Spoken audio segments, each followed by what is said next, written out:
আসসালামু আলাইকুম। আসলে মাশরুম বিক্রি করতে যাওয়ার পর যেটা সবচেয়ে বেশি ফেস করি সেটা অনেকেই বলে যে ভাই মাশরুম এটা কিভাবে রান্না করে খায়।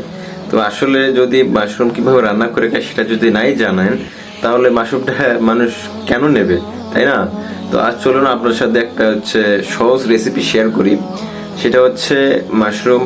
আপনাদের শুধু মাশরুমটি সংগ্রহ করা এবং সংগ্রহ করে বাসায় যে শুধু বলবেন যে এটা মরিচ এবং পেঁয়াজ সাধারণভাবে যেভাবে গরুর মাংস রান্না করা হয় একদম সেম ভাবে আপনারা মশলাপাতি রেডি করে শুধু মাংসের বদলে শুধু আপনার মাশরুমটা শুধু দিয়ে দেবেন, দিয়ে গরুর মাংসের মতো রান্না করে নেবেন এবং এর স্বাদ অতুলনীয়। আপনি না খেলে বুঝতে পারবেন না। যদি আপনার খাতে ইচ্ছুক থাকে তো অবশ্যই আমার সাথে যোগাযোগ করবেন এবং আপনাদেরকে দেওয়ার চেষ্টা করব।